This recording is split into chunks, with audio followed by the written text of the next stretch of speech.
Hello, everybody, and welcome to another Vintage Cube Draft. We are atop the leaderboard, but tied. We just got trophy number 46, and there's 16 hours left, so very end of the trophy race. Hoping to open up a little bit of a lead on Seawolf 1991, maybe even crack 50. So hopefully this is a good start to that goal. All right, what do we have here? Answer: a pretty bad pack. There are no cards I'm thrilled about first picking here. There's three that I think are borderline first pickable.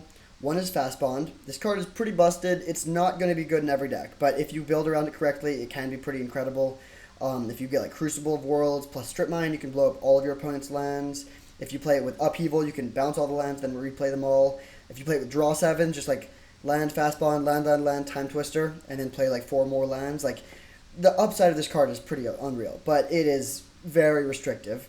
Next, Xander's Lounge. Just a solid card. It's never going to be bad. Or, well, I guess it's only good in some decks, but it opens up a lot of possibilities. I do really like taking Triomes. Later, fetch lands are always king. After that, late in the draft when you know your colors, being untapped is a big deal. So I would take, blue-red or black-red or whatever it is over the Triome. But early on, this opens up just more different color combinations. With that being said, we're going to take Palace Jailer. Not a card that I love first pick because it is 4 mana, but very, very strong card, one of the better white cards. And if you can build around it and make yourself good at Monarch sort of game, then it's a great spot. Now we see two pretty good white cards, but I'm definitely taking Fable of the Mirror Breaker here. Incredibly strong card, probably even better than Fable. Chain Lightning is great too. Don't love passing Chain Lightning when taking Fable, but I do think this is the right pick. Just an incredibly strong effect. Could just abandon the Jailer if white gets cut. More likely will be some sort of Boros deck. We can maybe look at Savai Triome on the wheel if we want to be like Mardu. But yeah, we'll take the Fable here. Great second pick. Now, so we could take Kiki. Like Boros, or this goes infinite with Restoration Angel. And we could, of course, splash blue as well. There's also Oliphant, which is pretty good fixing. There's Badlands if we want to think about going Mardu. There's also just Inspiring Vantage, which casts both of our cards. I would certainly take a Plateau if that was a choice. It's actually kind of tempting to take Kiki here. We already have Fable of the Mirror Breaker, too. Yeah, I think I'm actually going to take this. This combo doesn't get a lot of respect these days, and it's not as good as it once was. There was a while, though, where I thought it was the best deck in the format, and I still think if you have the pieces for it, it can be really strong. Yeah, I'll speculate on this. If there's a world where we just never play this and end up being a Boros deck with bad fixing and wish we had the Inspiring Vantage, but upside is very high. We'll try it. Okay, pretty weak pack here. I will take a Magda. Not a bad pick. I mean, not super exciting, but making treasures is good. Snuff Out is probably the strongest card here. Vampiric Tutor also for like more of a combo deck, but that's going a little deep. Let's just take the Magda here. I think we're pretty likely to be play. If we know anything, is that we're playing red. Like I'll splash for Fable almost no matter what. So taking the solid card in our colors is a decent place to be. Okay, pretty easy Sunbaked Canyon here. A lot of whites, so that is worth noting. But yeah, well, we should be able to wheel a white card from this pack if we take the Sunbaked Canyon. Ooh. Marsh Flats versus Plateau is painful. I think I am actually going to take Plateau. I know I said I'd take fetch lines first, but this is the perfect duel to get. We're almost definitely playing red and white. I don't think either one is likely to wheel. Yeah, I don't think Plateau's coming around. So we should take it then. This helps the mana a lot. Seeing a late Plateau gives me a little bit more hope for the Inspiring Vantage to wheel. Okay, interesting pick between Mana Tithe and Faithless Looting here. I think Tithe is the better pick. I love Faithless Looting. I would play it in this deck for sure, and if we're in on the combo, then it becomes even better. But I think Mana Tithe is still just amazing. All of our lands coming untapped right now. It's just a really powerful interactive card in a deck with a low curve. It's not great in like blue-white control if your plan is to win on turn 12. But if your plan is to curve out and be like proactive and your opponent's responding to you and you can attack with Magda and then use the treasure for Mana Tithe, that's a huge swing. Really strong start. Kiki Jiki looking a little sketchy. We'll see. I don't think I'll play it just for its combo with Resto, but we actually could.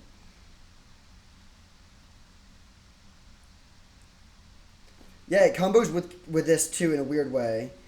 This can't copy Kiki, but you can use Kiki to copy Fable, and then you have two Fable guys, and the Fable guys can copy each other. Okay, so If we're splashing black, Kolaghan's Commander would be nice. I don't think that's super likely. There's Blade Splicer, which is fine. It's good with Kiki. There's also Channeler, though, and I think I like taking Channeler, actually. It's not going to be good in every build of this deck. It depends on how many non-creatures we have, but if it is good, it will be amazing. And I like that it keeps our curve down as well. Yeah, Blade Splicer Kiki is not a reason enough to take it over the Channeler here. Okay, Reckless Charge versus Wrath of God. Also just Guardian of New Benalia. This is best if we're playing a hyper-aggressive deck. This is best if we're playing a control combo deck with just trying to do the combo. This is best if we're somewhere in the middle, which is probably the case here. Yeah, I'll take this. It is a nice little combo with Magda. You can attack, get the treasure without, and then be swinging in with a 4/4 rather than risking the Magda. Okay, interesting. Savai Triome versus pretty good white cards. I'm not too interested in tapped lands here. I think I will take Council's Judgment. Yeah, really solid interactive card.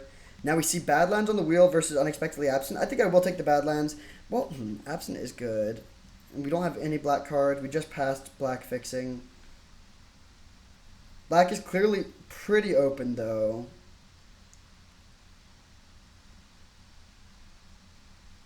Close pick. I think I'm going to take the Badlands, actually, but it is. We might not end up playing this, and that'll be fine. Intrepid Adversary versus Dam. I guess I'll take the Intrepid Adversary. Pretty solid pickup. Now, I'm hoping to be more of a, less of a. If we're playing Channeler, you don't really want to play Channeler and Thalia in the same deck. I think I'm going to take this. We have a lot of non-creatures. I think it'll just be a bit better. Now I got Harvester, and last pick Monstrous Rage. Okay. So, probably not playing Kiki. We're probably just going to be like a Boros aggressive deck. It is bad that Inspiring Vantage didn't wheel. Our fixing is fine, but it just means that someone else is playing Boros. That probably means someone got Fourth Aerlingus, and then they're playing like one of the base colors, but then splashing. Okay, so there's Volcanic Island if we want to get back in on the twin combo, which is an interesting consideration, especially because the rest of the pack is not that good. I do like Staff of the Storyteller. It's not at its best in this deck, but it could become pretty solid. I think I'm still going to take the Volcanic Island, though. Yeah, I'm going to take this speculatively. If it was pack 3, I probably wouldn't, but it's early enough that I think there's a good chance we can get some good blue cards. I mean, if we open Ancestral or Time Walk, we would want to splash that. And then also if we open Deceiver Exarch, we could splash that. We don't have any fetches yet, so this is just one blue source. If we had Oliphant, this would count as 2 blue sources, basically. Although with Magda and Fable, that does make a splash slightly easier. Okay, a lot of good cards here. There's Ponder if we're going Jeskai, which is tempting.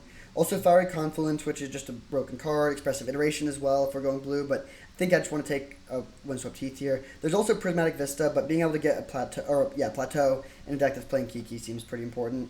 This is pretty far away from making blue mana, but I guess if we get just a Hallowed Fountain, we're already there. And then, yeah, hoping to wheel Iteration, I guess, which could happen, but yeah, we'll take the Windswept Heath. Okay, there's Zealot's Conscripts. I think I'm just going to take it, not risk it, not coming around. There's also Rogran Triome, but yeah, this is, an infinite combo with Kiki Jiki, basically infinite with Fable of the Mirror Breaker, and a pretty reasonable card to cast on its own. Yeah, I'll take it. There's Pestermite. I think we're just in on this combo now. I'm not going to get greedy and try to wheel this. There's a lot of other stuff that's okay, but nothing that's amazing. Take it. Okay, not a good pack for us. I want every pack to either have a combo piece or fixing or interaction, and this has none. Robber of the Rich and Inferno Titan are both okay, but I think I'm just going to take Relic, which is maybe a main deck card, definitely a good sideboard card in a lot of matchups. Ooh. Okay, so fetch land, but one that doesn't help us, unfortunately. There's Ketria Triome, which is a blue-red fetchable land, and it makes Windswept Heath get blue. But I think we should just take the Pyromancer. Very, very strong card. Okay, a lot of options here, but I think Pierce is where we want to be. Yeah, Spell Pierce looks good if we're twinning, which we are now. This seems better. A lot of the cards poured over really well, but we don't need that. I don't think we need Glimmerlands. But all the rest of these cards, maybe not Guardian of New Benalia, but even Magda, making treasures is great. If we get to attack, trade with their creature, make a treasure token, and then use that to cast our combo pieces, that's great. Now we'll take a Skyclave Apparition. I think it's a bit better than True Name. We could cut white, but our white cards are very strong, and this is no exception. This is a blue. Oh no, this doesn't help us. Yeah, I'll just take Skyclave. Okay, so we could take Staff for the Storyteller. Could actually take Sneak Attack. It is an interesting thing with the combo cards. But seems pretty good. It's good with Fable, Pyromancer. I guess maybe not a ton of things. I think I'm still going to take it over the Sneak Attack, though. It's kind of close. I'll take a Beaumont Courier. Not planning on playing it in the main deck, but it could get there. Alright, not much force here. I think I'll just take a land. Are we more interested in splashing black or green? Probably black since we already have a bit of fixing, but not the most exciting pack. Okay, there was a lot of red cards in this pack, and we didn't really wheel any I'm interested in. I think I'm actually taking Mind Stone over the Ravager here. Not super likely to play it either, but we could get there. Now we see Omnath. Okay, not getting super late wheels, unfortunately, but still. I really like where we're at. Just want some more fixing, really. Demand Answers could make the cut. In fact, it will. That will just be a good card in this deck. Yeah, Splashing Blue, mostly for Pestermite here, but our fixing is quite bad at this point. Someone definitely is playing Boros and just cutting our fixing, so we'll need to take that really highly. I think I will take Meticulous Archive, pack 1, pick 1 here, or pack 3, pick 1. Fiery Islet would help as well. There's Stone Forge, which we could try to backdoor into. Also Force of Will, which would be good if we get enough blue cards, but I think we want this. We can fetch it off with the Windswept Heath. Yeah, I'll take this and then pray that this comes around, although someone took Expressive Iteration, so it's not too likely. Okay, there's Tundra versus Ragavan. Wow, okay, I'll take Ragavan. I want Tundra really badly, but Ragavan is one of the few spells I would take here. It also does fix our mana. Worth noting that our removal is pretty lacking. We don't have much cheap spot removal, so... And now, especially that we have Ragavan, we do want more removal to clear the path for him. Ooh, good pack here. Solitude is tempting. It's very, very powerful on its own and solves our relatively weak removal situation. However, there's also Steam Vents, which would help a lot. I think we need to take the Steam Vents if we want to play the blue cards. And then we can likely wheel the Get Lost, which is worse than Solitude, but if we can wheel one, that's still pretty solid. So I'll take this. I would like to get Splinter Twin if possible. I would also like to get Restoration Angel if possible. Just more combo pieces for redundancy. This deck can certainly win without the combo, but the combo will make things easier. What's on the chopping block here? I'd say these three are all potentially cuttable. Ooh, close pick here. Path to Exile looks really good, but so does Memory Lapse and Malcolm. I think Path is the pick in our deck with bad removal. Yeah, there's also a slim chance we can wheel one of the 3 blue cards, although it would probably be Picklock Prankster, which I don't even know if we would play. But yeah, I think Path is the right pick. So yeah, I'd say this is the core of the deck that I consider to be essentially uncuttable. I think Demand Answers does deserve to be in that category in a combo deck. Maybe not Relic, but maybe Relic. We don't have that much graveyard stuff, and it's a really good piece of interaction that can also, like, it's weird how it interacts with Channeler, because when you crack it, of course, you lose Delirium. But you can play it to just get the Surveil early on. This is probably going to be a 17 land deck, so we'd be playing 11 more spells, so we need 11 more lands, so 8 more spells. Alright, I'll take a Consider here. Sunfall is an interesting consideration. Enlightened Tutor will be good if we get Splinter Twin, which I'm hoping to do. But definitely taking Consider here. Great to get a little bit of card draw. Ooh, okay, I think we got to take the Resto here. Probe would be nice, Oust would be nice, Colonnade would be great as well. Maybe we can take Colonnade and wheel Resto.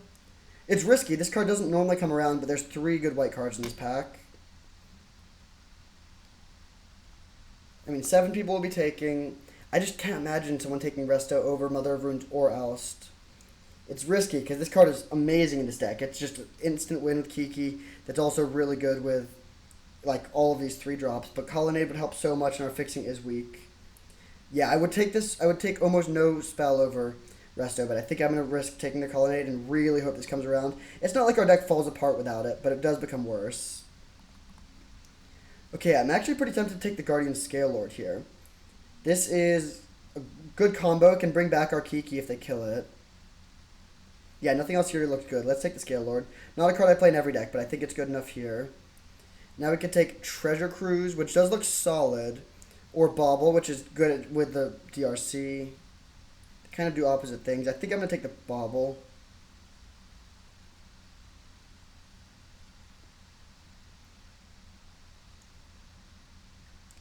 let's see, how good is Cruz? Don't have that many fetches. It'd be okay. I think Bobble's a... Oh, maybe not. Actually, no. I'm going to take the Cruz. Yeah, I think we can fill the graveyard pretty quickly for this, and the card draw is very relevant. Okay, interesting. Wait. Are we? I've wanted to do Kiki-Jiki Agatha Soul Cauldron for so long. This could be the deck for it. The problem is we have almost no other good activated abilities. It's way better if you're also playing, like, Mother of Runes. I think that's still the play, though. I'm going to cut Relic now, but play Agatha Soul Cauldron main deck, which can exile Kiki-Jiki for the win. That's pretty sweet. I think that is actually the pick. It's also just, like, a reasonable card. I mean, it can interact and whatnot. Nothing here looks good, unfortunately. Actually, maybe a Restoration of Iganjo could get there. I think I will take it. Not thrilled about it. Whoa, was not expecting to see Solitude on the wheel, but that's great. Okay, did not wheel anything I'm too interested in. Seasoned Hellblade is kind of cute with Soul Cauldron. It can make our Kiki-Jiki indestructible. I'll probably take Bitter Reunion, though. Not bad. Card selection. Are we in Ephemerate deck? Ephemerate Solitude is the classic. That's really good. Ephemerate Pyromancer is also okay. Sunfall is pretty good, though. I think I'm going to take Ephemerate, though. Really close. Might not main deck it. Okay, we wheel Resto. That's awesome. Mother of Runes going last is criminal, but I'll take the Resto. Okay, so our curve is kind of high. That is a problem here. I think I want to play Magda just to smooth things out. And then we could just run it like this. So Ephemerate is amazing with Solitude. And pretty good with most of our other cards, actually. This is maybe worth playing over, like, Restoration of Iganjo. Yeah, I think I like that plan. Okay, so let's sort by color. So blue is the lowest, but it's not insignificant. The Colonnade pick worked out really well. So this gives us 4, 5, 6, 7, 8, 9 red. Gotta play at least 10 in our Kiki deck. 2, 3, 4, 5, 6, 7, 8 blue. I think we can pretty safely go down to 7. 4, 5, 6, 7, 8, 9 white. Yeah, I think we run it like that. Fixing is not perfect.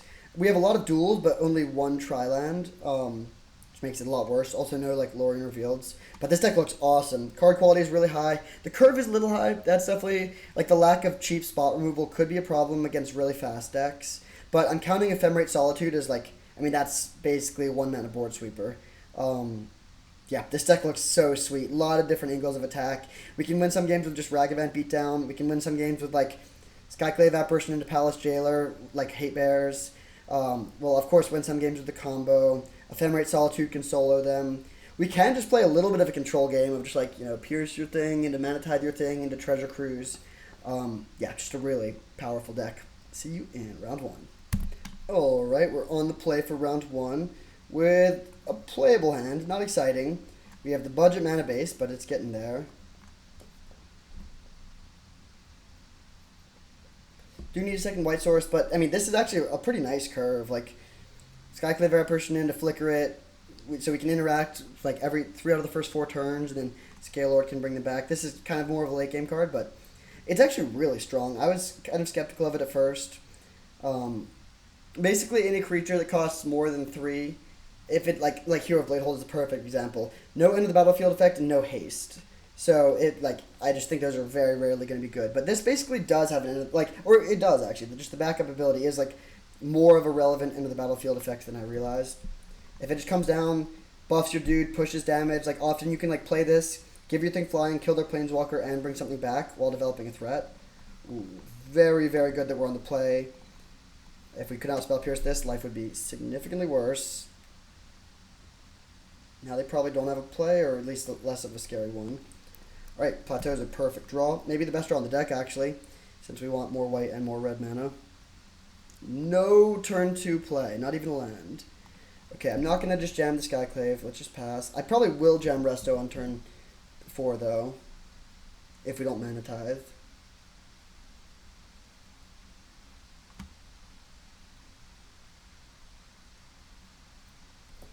I'm going to let this resolve. I think Mana Tithe will be good for a while this game. And if we can ambush it with Resto, that's a huge win. If we play Resto, if they have their own Mana Tithe or something, it's kind of awkward. But not devastating by any means.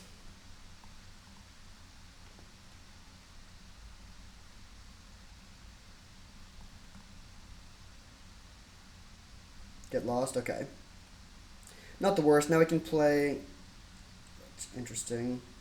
Okay, so I do want to hold up Mana Tithe, but I think it's worth it to do this, take this out, and then if we find a white source, we can hold up Mana Tithe still. No such luck. Let's just play Colonnade tapped and pass.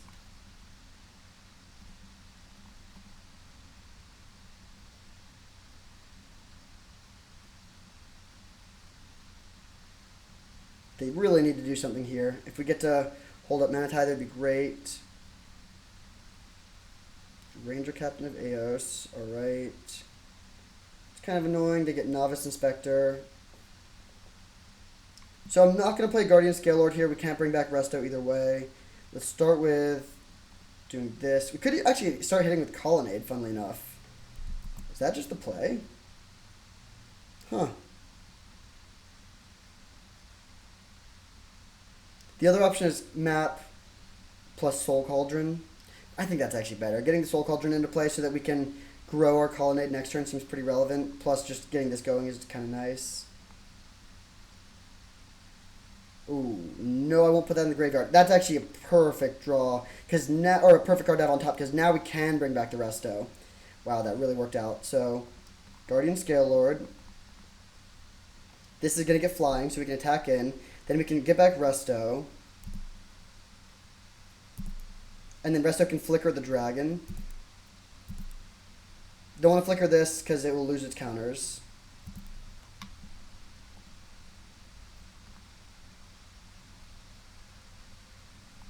Put the counter here. Just a dominant position here. Now we have a massive board presence. No Mana Tithe up this turn. We're also drawing Palace Jailer. Oh my god. Alright, I feel a little bad for the opponent. I guess if they went like land board sweeper, they could have a chance, but not even. Okay, so we dominate black-white in game 1. They also didn't see our combo at all, which is kind of nice. I don't think we need Relic. Normally against black decks you do want it, but it doesn't seem like it's that kind of deck. I might want to just lower my curve a bit. Like, Palace Jailer is probably a liability on the draw, actually. Soul Cauldron might also be kind of awkward. Although, no, they probably have good activated abilities on their end. I might take Staff. Does this... I don't know if this triggers off of Skyclave leaving the battlefield or not. This is probably worse, though, than, like... maybe Restoration, maybe this. Honestly, this. Yeah, this is a good blocker, I think. And I think I'll cut the Soul Cauldron for this. Just being a little bit more proactive. Of course, that game we didn't see it, but my guess is that they are a fairly aggressive deck when they have a reasonable draw, so let's just bring in some dudes to clog up the board and block. This hand has the combo, but it doesn't have red mana. We do get to Meticulous Archive, and once we find one, we can play Demand Answers. I think I'm going to risk it on the draw. If we get 3 looks at a red source by our second turn. Okay, nice, we get there. Still looking for more red sources, though. I'm not looking for a double white card. Even though that's not the worst. I do like the idea of having some removal. And we don't have any removal otherwise, but still. We have a plan here. Weird lag. It's not letting us put this in the graveyard. Come on, MTGO. Alright. Pretty happy to see Skull Clamp. If they're setting up to just try to play a slow game, like, yeah, this is perfect. I mean, good value, hard to overpower in the long game, but if our plan is just to kill them really quickly, we don't care. Like, if they just go, use Staff, draw a card, equip Clamp, draw 2 cards, like, we can never out-card advantage them, but we can just combo kill them. And they don't know we're playing the combo, too, which is super relevant. I'm going to Demand Answers, discarding Treasure Cruise here. I don't want to discard a combo piece. I don't think I want to discard the Pyromancer. Yeah, definitely Treasure Cruise.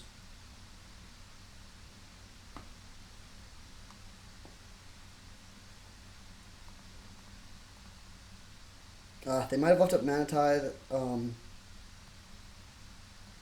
They get a 2-for-1 if they did. Life will go on. They might have also just left up Staff Draw, though. Nice. Okay. So if we find another red source, interesting. I'm in main phase. No. Let's play Colonnade and pass. Colonnade and pass. And then our hope is to consider into a red source. Then we can go next turn, just tap land, pass again. They won't expect anything. Then we can go end turn Pestermite, Kiki. If they have Solitude, it would disrupt that. Okay, they attack like this, so they get to hit for 3 and I think it gets +1, and then they also get to Surveil or Scry 2. I like this card. It's definitely not broken, but I think it's a cool addition to the format.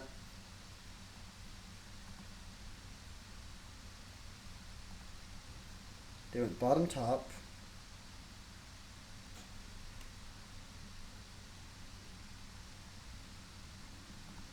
Okay, so they most likely have the Wandering Emperor. I will top that. Yep. Pretty good with Staff of the Storyteller. It's, we're never going to be able to outcard them, I guess. Hopefully that's fine. So just play tap land. Go. We can't beat Mana Tithe either way. I'm just going to pass and try to look like I'm floundering over here. I mean, I guess I did top a card, so they know we can't have too little. But what we really want is for them to just tap out for something. That Hero of Bladehold I mentioned earlier, would love to see that card. Do we just jam the Pestermite end of turn if they pass with mana up? I think we kind of have to, unfortunately. Yeah, we're honestly in a bad spot here. There's a very good chance they have a piece of interaction. Whether it's Solitude, Path, Swords, Tithe, Reprieve. Or any red removal, like just burn spells. Please play something, dude.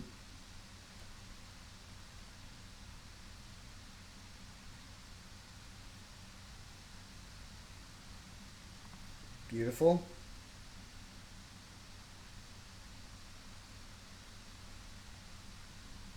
Alright, well, we have a plan.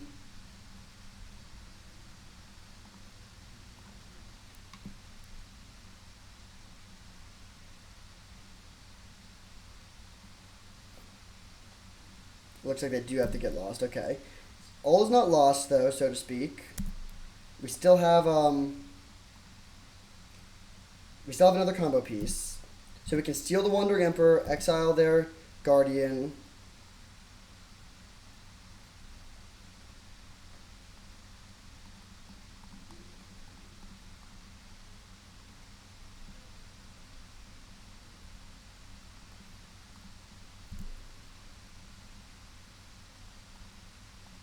Is great. Takes the Wandering Emperor down, kills their biggest threat, also gains us some life. They have 2 cards in hand. The problem is they have like infinite card draw because they can start clamping their dudes. So it's very likely they can find another form of interaction, but and if they do kill this Zealous Conscript, we're pretty much dead. I mean, that play helped us clear up the board a little bit, but we're still pretty behind on board. What? I'm getting so many random calls and texts right now. Can't talk right now. But yeah, so we have a plan. There's the get lost. Hopefully they don't have another thing. I do think like without us having a board sweeper in our deck, we're just too far behind. If we have we have a bunch of cards in hand, we have these maps, Colonnade. We're kind of set up for a long game, but without a way to catch up with the board presence, I don't think it'll be enough. If we do lose this on the play, I might bring in the Restoration of Iganjo. I don't think Agatha Soul Cauldron looks that good. We haven't seen that many. I mean, we haven't seen that many creatures that it's good with.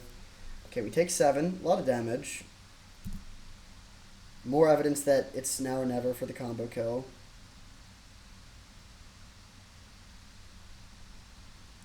Okay, hopefully that means they don't have anything yet.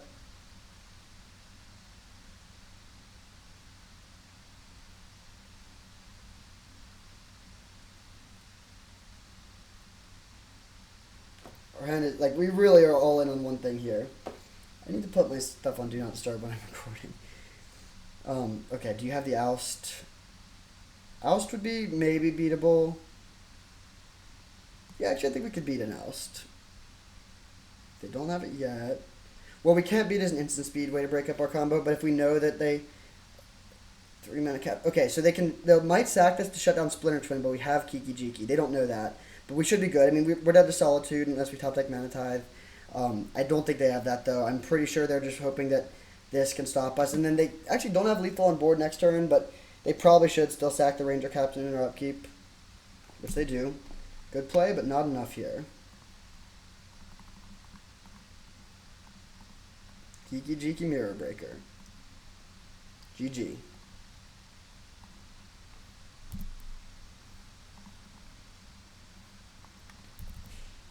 Alright, our opponent does not make us click through it, although it's not nearly as slow as Zealous Conscripts. 1-0, good start. 1-0-2-0. See you in round 2. Alright, on the draw for round 2 against Pelinik. Not doing too well in the die rolls, but I'm doing too well in the games. This is the second league of the day for me. Last day of Vintage Cube, probably won't be the last. The first deck was a really sweet blue-black Doomsday deck. I think I'll upload that one first, so go check out the video if you haven't, but I won't spoil it. Well, I actually will spoil it. We won all the games. We're 8-0 today.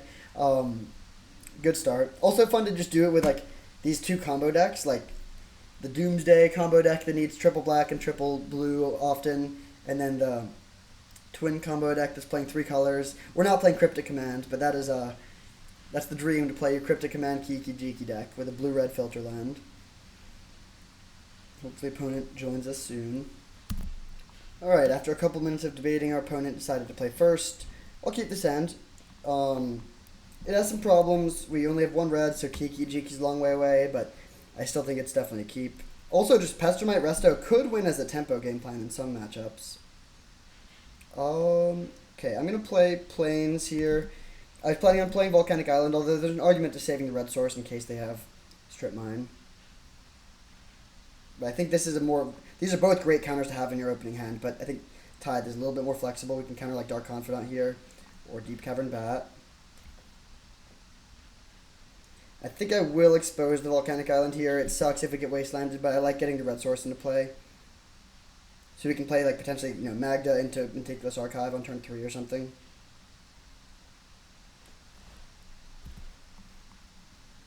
Okay, if we're going to draw land, at least it's a red source.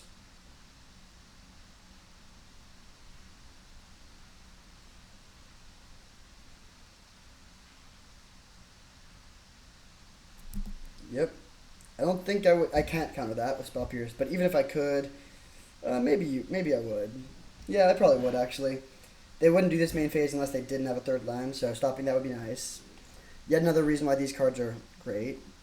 Okay, so they're playing 4-color Control, probably. Your Spell Pierce ready, but they play Sculler. That sucks, because now they know about the Pierce and about the combo. This is definitely a matchup where knowledge is power, and so them getting knowledge about what we're up to is quite bad. Unlikely we can get Spell Pierce value now. It's also unfortunate that both of their discard spells were creatures. We were ready to defend our hand vigilantly, but not against this. Okay, they take the Pestermite. That's a good draw. Let's just play that.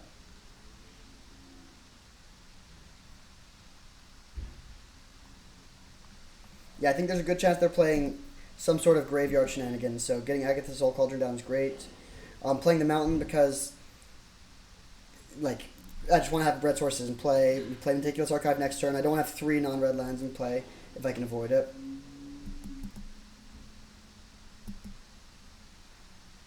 Okay, do we want to start exiling their creatures? I'm actually not going to. I'm going to save those so we can make our creatures bigger. Oh, come on.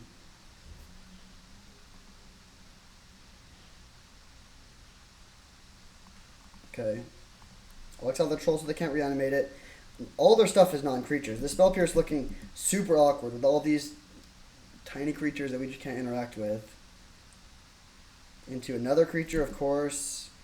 Why would they ever have a non-creature? Okay, I think I'm going to hold up Resto. Like, we could try to have Spell Pierce up too. I don't think that's correct, though. And playing the Mountain gives away information, but again, I don't want to have non-red lands in play in my Kiki deck.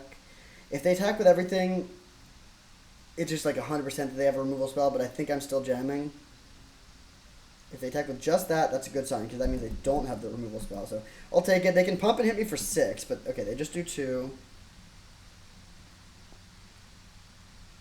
This could be a tough matchup because we don't have spot removal to target, or we have some, but not that much spot removal to take these guys out. If it's just like quick clock with tons of disruption, and like we don't have spot removal to break apart their little house of cards, then that's bad. Might even end up cutting Spell Pierce because we haven't seen a single non-creature, but we'll see a little bit more of their deck first. I am just going to jam the resto here on the turn.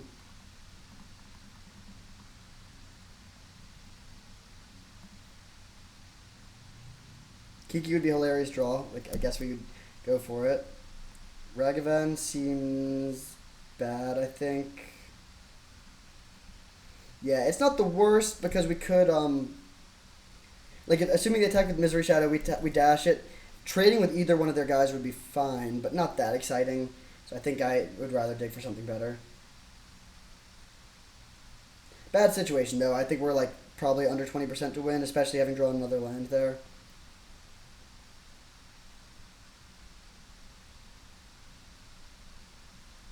Misery Shadow is starting to be a real threat. I mean, they could just hit for 7 here, but once again, they're only doing 2.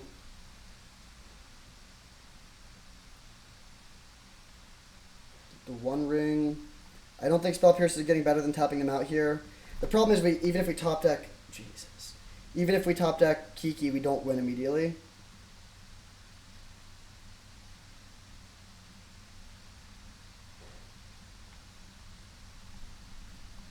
But really bad spot. Gotta draw some non-lands. Okay, that is good. Yeah, that is good. We're 1 mana short of being able to also play Pestermite, unfortunately.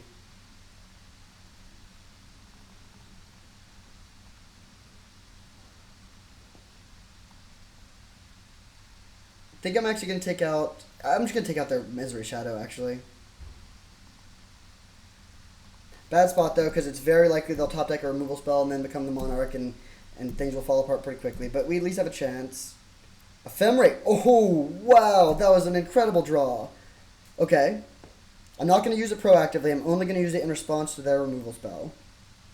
Karakas is good against Kiki, but it's not good against our board. So we might be pivoting and trying to win with just a mid-range plan against the One Ring. Oh, no. Oh, damn.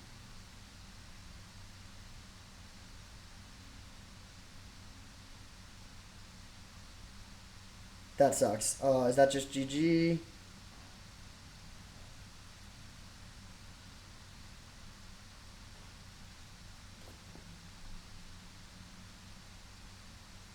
Feels like that's almost definitely GG. We could ephemerate this. Take out the Relic Warder, but then they just clear both of our attackers, hit us for 2, get back both of their guys.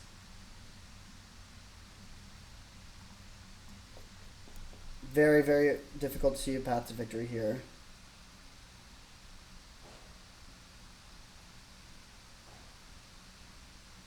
I think I just need to use Ephemerate to take 1 loyalty count or 1 counter off of their Parallax Wave.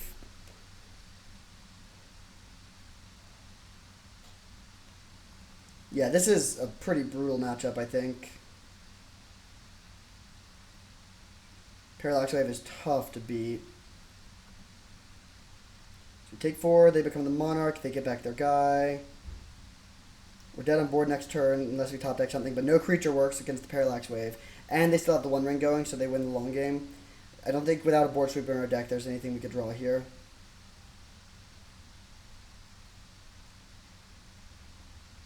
Maybe I get like Treasure Cruise and a Council's Judgment could maybe get there. Gee, that could be good because we Palace Jailer 1, resto our Palace Jailer, take out another thing. But we draw land. Damn. Alright.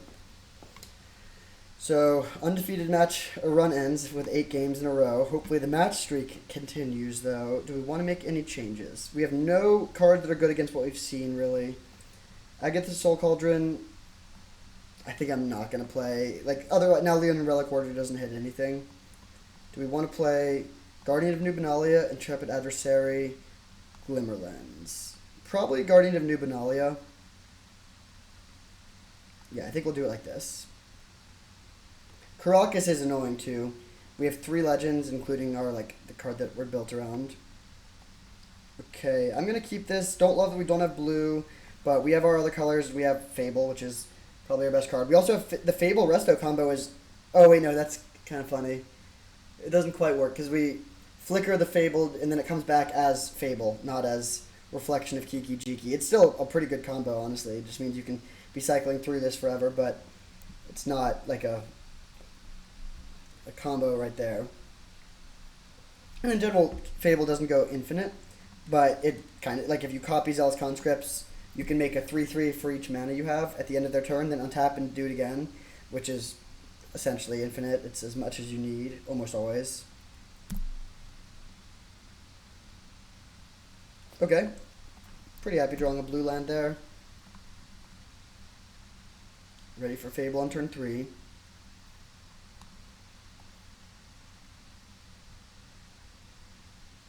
Good chance they Thoughtseize us, though, with one of their creatures. This is, yeah, the fact that we have such little spot removal. All their cards, there's a whole niche of cards, like 2/2s for 2 or 3 mana that come into play and kill something conditionally. And if you can never deal with them, if they just go like, play 3 2/2s that each take out one of my things, they're attacking for 6, they've disrupted us, it's tons of card advantage. It can sort of fall apart though if I find like one removal spell, kill one of them, get the removal spell that the other was stopping, kill the other thing, get my creature back, play my creature. Like it can all fall apart really quickly, but if you don't have ways to start killing their stuff, then those cards are really good. But I mean, we are sort of trying to do the same thing with the classic curve of Skyclave Apparition into Palace Jailer.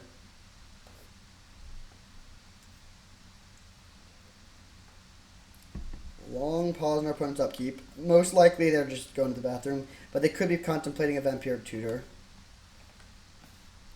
Alright, after a long pause in their upkeep, they play land and play Dogged Detective. Okay. I think they're just like a 4-color tempo deck, not a Reanimator deck. I sideboarded assuming that, of course, by cutting the Relic, or by cutting the Agatha Soul Cauldron and not bringing in Relic. We'll see if we come to regret that. Okay, that would have been nice last turn, but playing Fable this turn for sure. It basically makes a better Magda. This is Magda, but with one more toughness. I mean, it doesn't have like the Dwarf pump ability, but that is pretty rare. For all intents and purposes, this is just better Magda. And then the flip side is worse Kiki Jiki. And the middle side is worse Faithless Looting. And you put all that together in one card and it becomes a modern staple, Pioneer staple, Vintage Cube staple. I don't think it sees played in Legacy. That's not really what those games are about, but great card. We're going to loot away Sunbaked Canyon for sure. Maybe Mountain as well. See what we draw, but if we draw land, we'll definitely loot away 2. Also, if they don't kill this, we'll loot away 2, because then this can make a treasure even if we brick on the land. Could also consider looting away Magda if they play like Lingering Souls or something, where a 2/1 body is super irrelevant. Also, if they attack, I'm not going to block. I'm just definitely not going to block, but reason number 1, I want the treasure token. If this is going to trade, I would rather it trade by attacking and make a mana first. Secondly, my life total is high, 2 damage is fine. And then third, and like most sort of specific to this circumstance, this card triggers whenever we draw our second card, which doesn't happen that often, but it will happen here with the Fable, so I don't want to just trade here, then let them get this card back for free.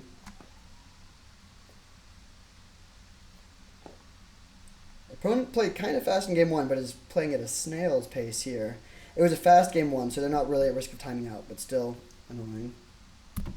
Alright, opponent at long last decided to play Plains. And Werefox Bodyguard. Yeah, this is classic this deck. That's exactly the sort of thing that they're doing. Annoying, because now we don't even get our thing back no matter what. I guess that's why this isn't strictly better Magda. Okay, I'm going to discard the Magda and Sunbaked Canyon. Having drawn a 5-drop, I don't think we want to go all the way down. Now let's pass with Resto up. Kind of signaling our play. I think it's a lot better than playing like... I mean, we don't even have to... Yeah, our mana is a little awkward. We can't even play Council Judgment plus one of our blue cards. Spell Pierce looking like it's probably going to... Well, I don't know. I guess if they just tapped out for the Ring or Parallax Wave now, probably would Spell Pierce it. That's not a great exchange, though, because then we're spending only 1 mana this turn. Although I guess it's trading with their 4 mana, so it's kind of like an even exchange on mana. But of course, the way you want to be playing Spell Pierce is tap out for your threat that costs N minus 1, and then spell pierce their thing that costs N. And the bigger N is, the better that is. If you can resolve your Karn Liberated and then they play Ugin and you counter it, that's a good feeling. So, I mean, this will just be a combo pretty soon. Even if they kill the Resto. If they have a removal spell for Resto and another one for Conscripts, and then they also have a third threat, I guess things could be bad, but that would take a lot. Very, very frustrating delays here. Maybe I'm just impatient, but I do it's the last day. I want to get my games in, I want to get my content in, and I want to ascend the leaderboard even more. Alright, they play Luminarch Aspirant, that's fine. Leaving 1 mana up. Not actually many things that they could kill us with here. Dismember would be one. I think that's actually it, though. Fatal Push wouldn't do it. The other thing wouldn't do it. Okay, they do attack with both. I'm jamming the Resto. And I'm just going to block their 2-4, or their 3-2.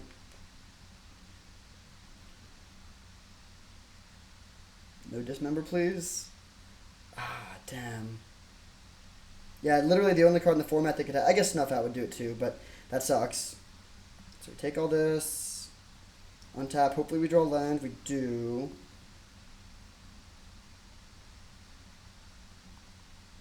Okay, just got to get the Zealous Conscripts into play, unfortunately.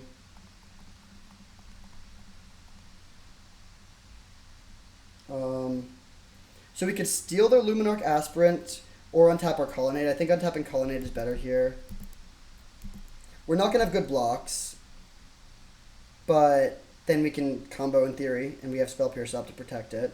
And they just use Dismember. They probably don't have another 1 mana removal spell, hopefully. Taking 6 is dicey. We can't kill them on our turn. We could have 18 power, but they'll have Luminarch Aspirant back to block. If we draw land, I guess we could go for it.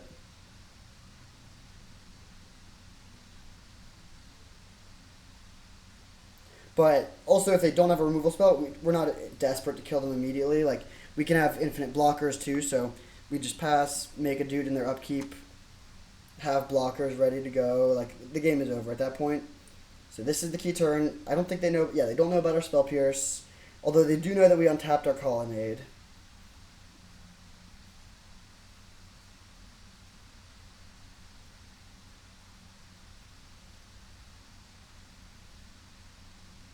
They only have 3 cards in hand, but they're in their upkeep, so clearly just away. Let's give them the benefit of the doubt. They're probably a dad, and they're helping out their kid, or a mom. Let's not be sexist. They're a mom helping out. Wait, is that more sexist or less sexist? In one, I'm assuming that my opponent is woman, which is woke, but in the other, I'm assuming that the father is doing active childcare, which is also woke. If they're, maybe I can just split the difference and say they're trans. I don't know. Let's not go into that territory.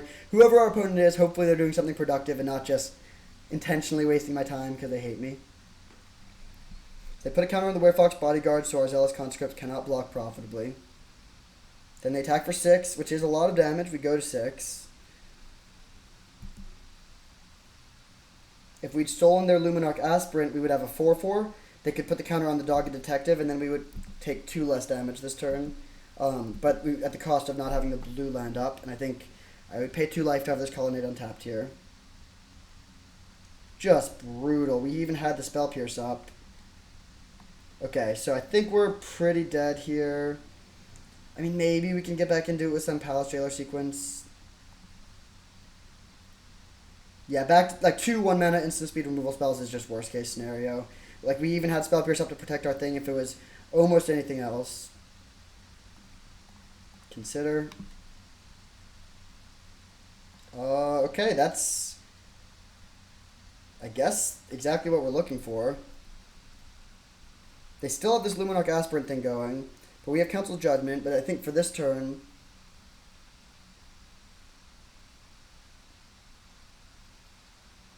Yeah, wait, this is really interesting, actually. We can play Scale Lord, copy Scale Lord with Reflection. Oh, wait, no, copying Scale Lord doesn't do anything. We can just attack and save the mana. Yeah. Yeah, this is a... We could get there. We're going to flicker our Fable.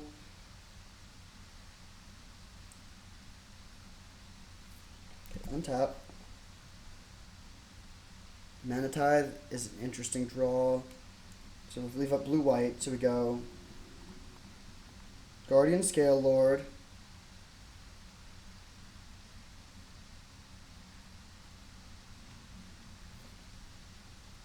Ah, they have another spell. Jeez. Okay, so this sucks. Now we can no longer bring back Resto. So we have to use Spell Pierce.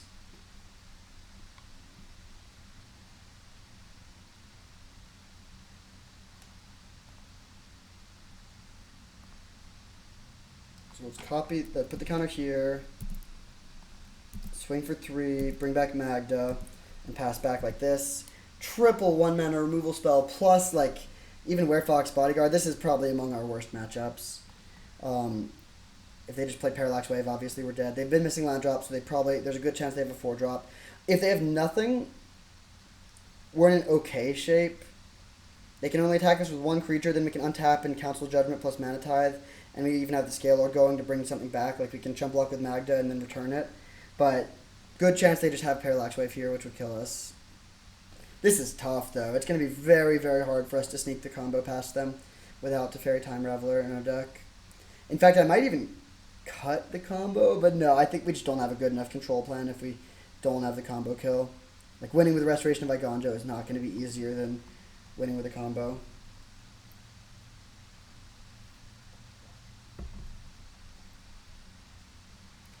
Their deck is very well suited to beat creature combo, very poorly suited to beat like a hard control deck. So this is definitely a matchup where I wish I was just playing Teferi control. Okay, I think I'm actually gonna accept this trade. No, let's block here. Yeah, especially with the reflection play.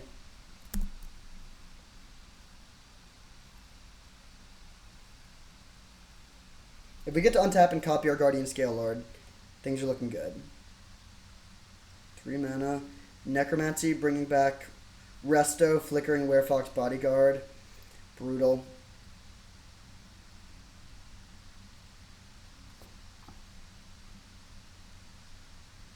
Yeah, they kind of just had it all.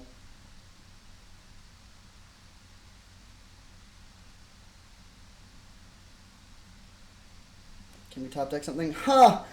Oh my god, this is such a crazy, swingy game. I don't think that's enough, though.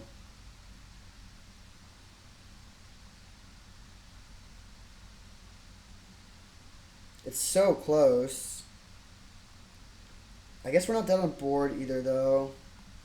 I can't attack.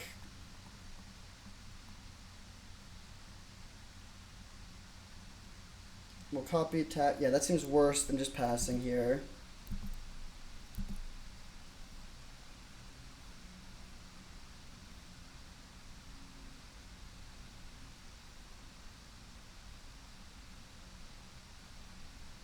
But it's definitely not looking good. I mean, what if they send in... Well, maybe... If they have nothing, and they only have 1 card in hand, and they've just had every perfect draw every turn, please just 1 turn off, or maybe just go like... The draw for turn is a tapped land, and they have the 1 ring, and we just get to Mana Tithe it. But then if we get to copy this, we get to put a counter somewhere. We have 2 blockers, so we're not dead on board. Then if we can take out their Werefox Bodyguard, we get back our Fable. We have Council Judgment ready. We can even start blocking Colonnade soon. So I actually think if they don't do anything that we can't Mana Tithe, or even if they play just like some card that's kind of irrelevant, if they just play like Porcelain Legionnaire, I think we can stabilize here. And if we do win this game, they're going to lose game 3 on time. Like, there's no reason for them to be 5 minutes here. This is not... Both games have been very short, but here we are.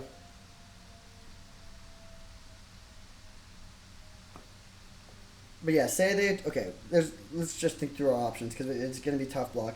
Option 1, they put a counter here and attack with everything. We have to block... Actually, we have no force blocks, but we could go...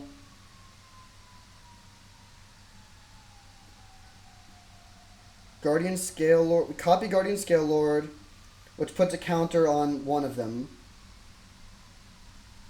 We'll put a counter on the real one, which blocks Resto, and the fake one blocks Dogged Detective and they trade. We take 4, go to 2. Then they lose both of their dudes, we lose neither of our dudes, we untap, and I think we could stabilize from there. Option 2, I mean, they probably won't attack with everything. They could put a counter on Resto, which make it a 4-5, but then we can just have our own 4-5, so that doesn't do anything.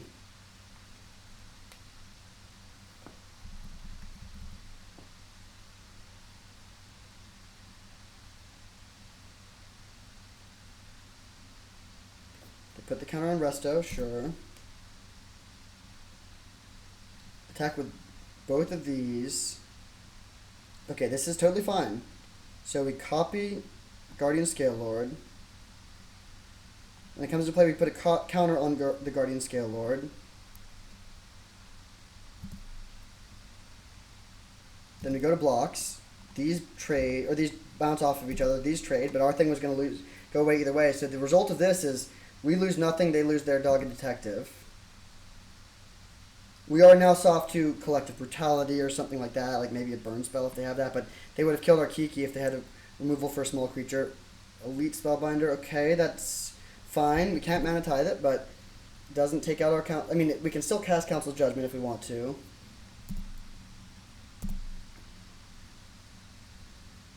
Palace Jailer, oh my goodness. We're doing it. Yeah, I'm going to cast Palace Jailer. In fact, I think it's just like, I think that seals the deal. Cast Palace Jailer.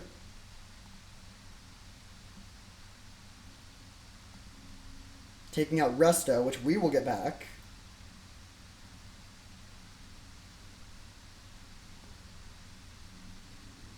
I actually think our opponent is in their best interest to concede here. I don't think they can win this game, and they have to really rush for game 3. I guess they get to bring back Dogged Detective off of the Monarch draw, but that's fine. So we hit Resto, and then in our own end step, copy Palace Jailer to take out their Werefox Bodyguard, or maybe we don't even do that. Maybe we save it for this to take out the Spellbinder,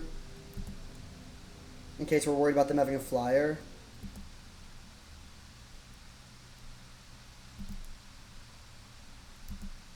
No, I think I'm gonna... Well, yeah, how do we ever lose if we take their Spellbinder here? So let's take our draw step first in case it changes anything. Okay, they get that thing. Copy Palace Jailer.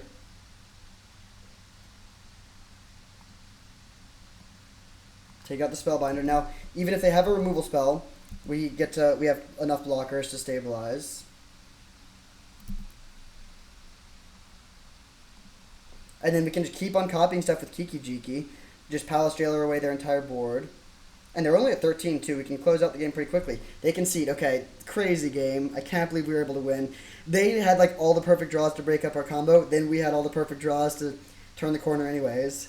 And we end up winning. Do we cut the combo? Thing is, like, this is just good as a value play in this deck. With Skyclave and Palace Jailer and stuff. I don't think I need Graveyard Hate. Well, maybe it's okay. I do think I like bringing in Intrepid Adversary on the draw. Spell Pierce, not at its best against all their 1-mana cards, but I think it's fine. Honestly, I think I'm going to cut the combo.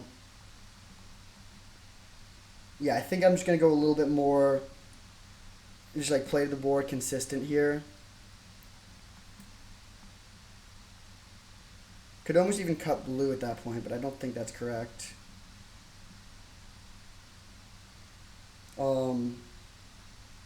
Maybe it is. Let's see, then our mana becomes better. I guess not that much better, but it is better. We play Staff. Do not want to play 19 lands. Because the thing is, Spell Pierce isn't that good, Treasure Cruise isn't that good, Consider is not, like, exciting to play on its own. And then we have room for 2 more plays, which could be Monstrous Rage, Zealous Conscripts, or just, like... I don't think Beaumont Courier is that good, but I might just bring in Soul Cauldron and Mind Stone. I actually think I like this plan. So we're heavier white for sure. This is 1, 2, 3, 4, 5, 6, 7 planes. 1, 2, 3, 4, 5. Wait. 1, 2, 3, 4, 5, 6, 7 mountains as well. So I think I'm going to add one more planes and run it like this.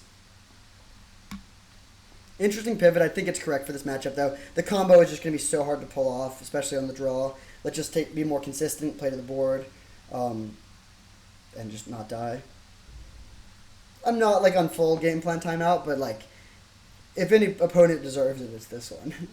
I'm reneging on my generosity from before. Now I think they're soul-sucking parasites that want to waste my time and your time and theirs. So they deserve the timeout here, and it looks like they will.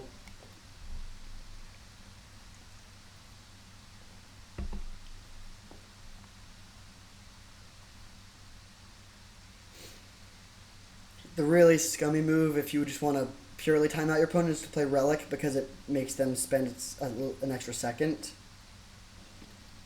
I don't know if that... Let me know in the comments if you think that style of play is ethical. I mean, it's within the bounds of the rules. Like, they brought this upon themselves by playing so slowly. Or, maybe they had bad internet or bad circumstances where they had to step away, but then they played in a context where they knew that would be happening. So it's not like a surprise. They have no one to blame but themselves, in my opinion. But, like, it is still just not really good vibes. I don't know. I would certainly hate it if my opponent did that to me, and it's probably a good call to treat others the way you want to be treated. But enough of my treatises on how you should treat others. Let's just get to the game, opponent. Alright. After a minute wait, our opponent comes. This hand is not great. Heavy on lands, of course. I think I'm still going to keep it, though. Having plays to the board in the first 2 turns is good, and they just concede. Okay, frustrating match. It was not long games at all. Like, I don't even think I was playing that quickly, and we used less than 5.5 minutes. Less than 6.5, rather. But 2-0. Fighting for the trophy. See you there. Alright, we win the die roll for the finals. Good start. I will keep this hand. It's a little sketchy. We have a 2-mana play, but it's not really a good one. However, I definitely will keep it and try to find third land off of this. That's perfect. Hopefully they go turn 1, like Faithless Looting, discard Atraxa, and we could just snipe them with the Soul Cauldron. Fast Bond. Ooh, should not F6. We could Solitude here. I really hope this is not a turn 1 Crucible Strip Mine situation. Jeez. A lot of mana over there. Okay, do we want to Solitude this to just cut them of 2 cards?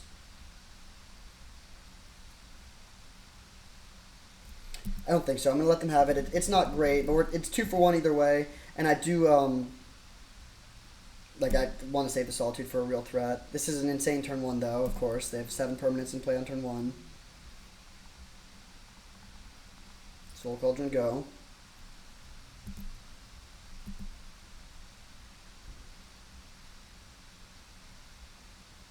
Do we want it? Okay, let's just untap. Then I'm going to go land and take out their Skull Clamp, I think, over Fast Bond. And then we can turn our Skyclave Apparition into a Llanowar Elves, which is kind of sick. Pretty relevant here, actually.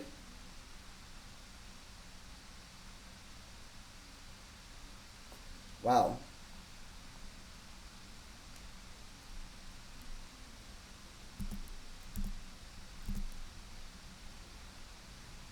Steam Vents, so let's shock and hit for 3. Will I play Resto end of turn to flicker the Skyclave Apparition? Endurance. Okay, I'll just flicker this now then.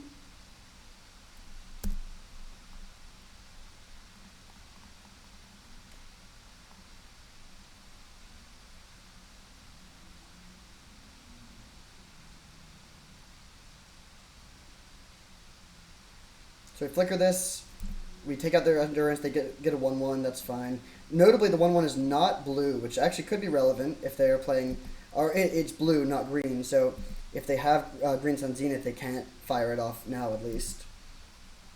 Okay, decently ahead on board. The fact that we keep on exiling their things means we don't get to grow stuff with Soul Cauldron, but that's okay. They dismember my Resto. Right. That's... Okay, so we Can't quite bring that back with Scale Lord on our next turn, but we can do it the turn after. Let's just take out their Dismember. Land. Bummer.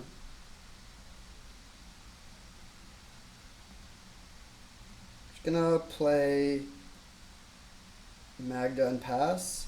Magda kind of sucks though. Honestly, I'm gonna demand answers, discarding the Magda. Yeah. I like putting cards in the graveyard too with Soul Cauldron. Okay, that's a good draw. Let's just play land end. Hit for 3, or yes, I'll swing here. I think that's worth it. We're winning the damage race.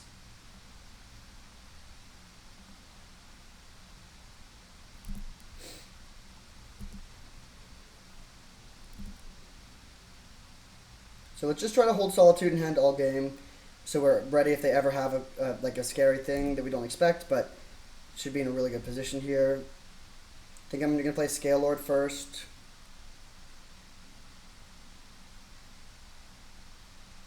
They might concede to the Scale Lord, actually. Yeah, our opponent's start looked really scary, and then they've done pretty much nothing since then. I do want to make sure we don't end up dying to anything weird. That like Craterhoof Behemoth is a possibility next turn. Let's try to control their board to the extent that we can, while also presenting as fast a clock as we can.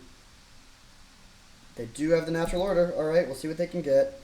We're good against a lot of the common ones. Gruff Triplets would be minorly annoying, but beatable. Primeval Titan is definitely beatable.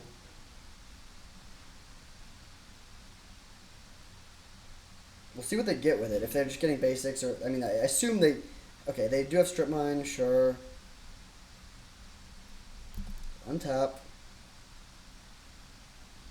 Pestermite's an interesting draw. I think I'm just gonna Palace Jailer the prime time.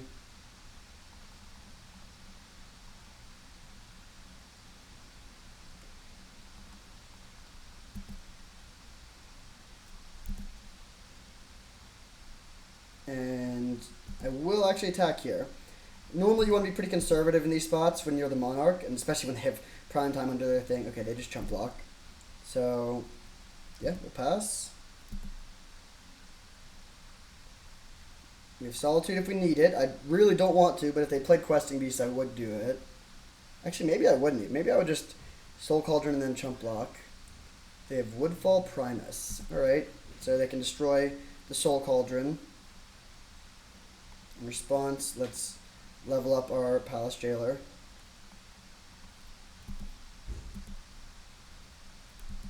But that does take out our last removal spell.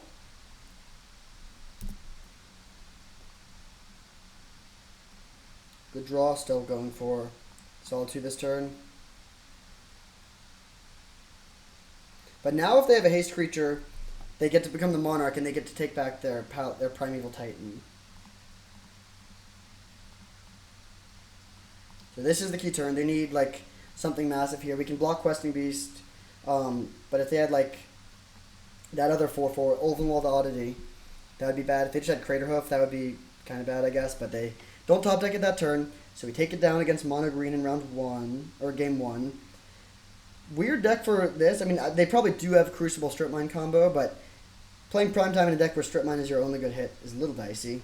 Relic is interesting though, because I am pretty confident they have ways to recur their thing. I want as much removal as possible, and we don't have great removal, of course. Ragavan is maybe a liability on the draw. Like, just attacking on the ground is not going to be a good plan. So, these cards both seem pretty weak.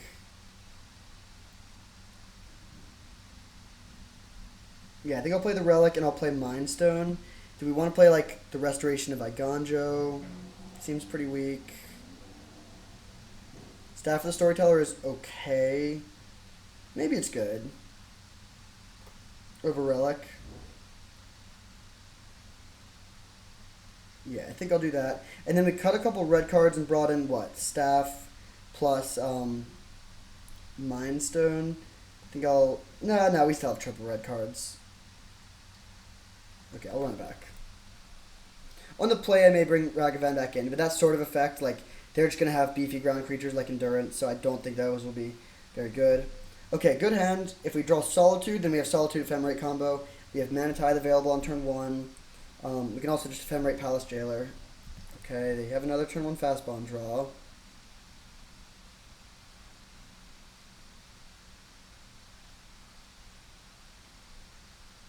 That's really good.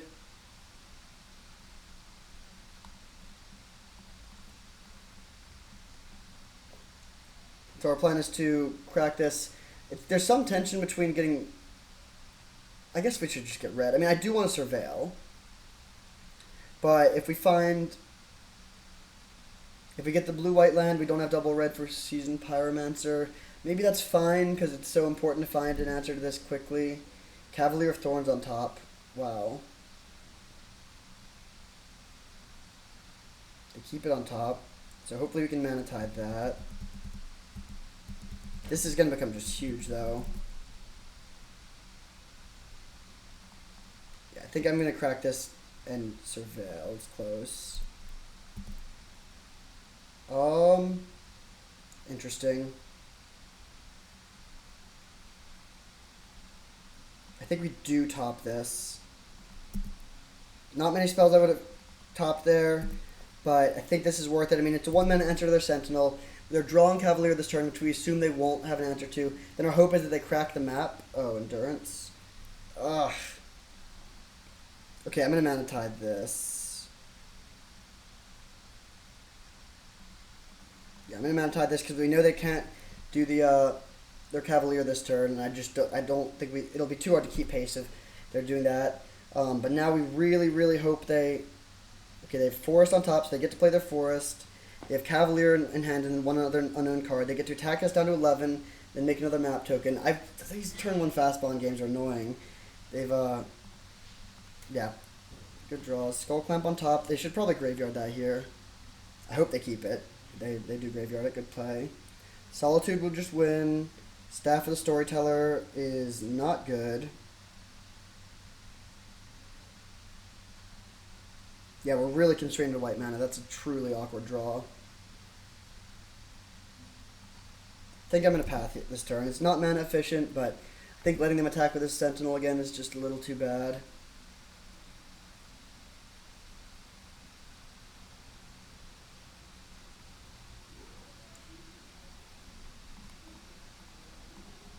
They have Cavalier, 1 unknown. They're going to have 8 mana here because they get to 7. Jeez. Was not expecting instant speed interaction from the mono green deck. Well, that's bad. Now we're still not in... We're still... Like, if we find a red source for Pyromancer, we have some chump blockers. They hit Forest. Okay, they don't hit Strip Mine, which is good. Also, they've milled over, like, all of their top end. So if we find a red source, we could stabilize here. Okay. We even have Ephemerate up. So I'm definitely discarding the Staff. Palace Jailer or Council Judgment. Probably Palace Jailer. Okay. That's actually insane. I think I'm just going to do this now. So we go... Yeah, let's do it now.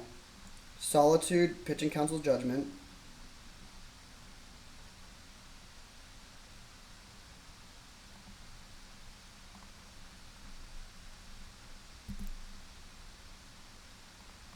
Then we Ephemerate the Solitude, take out their last creature. Then they're just top decking. They have a lot of mana, but still. And then we get to Ephemerate the Solitude. The Ephemerate will come back on rebound. We can flicker Pyromancer. We do lose the Steam Vents, but then we get to we get some looks at something relevant. They could have Craterhoof Behemoth in hand. Let's make sure we don't just die to that unnecessarily, but I think we won't. Okay, I'm going to demand answer sacking or discarding Spell Pierce. Main phase Consider. I'll top that. And once we hit for 2, we no longer die to... do we play around Endurance? No, I'm just going to swing. If they have Endurance, they have it. So the 3 life is relevant. Puts us to 9, so we're no longer dead to a Craterhoof. Once Upon a Time, that's good card selection. They hit like a Questing Beast or something. We still don't have double white, somehow. So, we, I mean, we actually can't cast any spells, even though we have 4 cards in hand here. They have this little combo. So they're never going to draw land for turn. Nice. So let's Kiki Jiki. Copy Solitude. And then attack really hard. And now we're just like totally winning. We have the combo next turn, but we don't need it.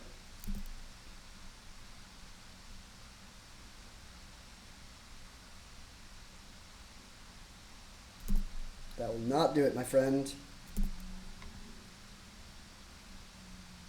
We'll just show them that we had it.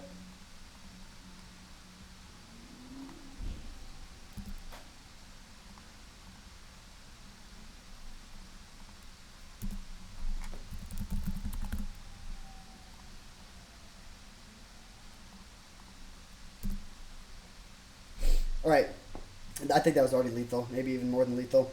But pretty sweet, so we got the trophy, back-to-back trophies. Did drop one game, so we couldn't quite go 12 straight wins, but still, this deck was awesome. Very good build of Twin.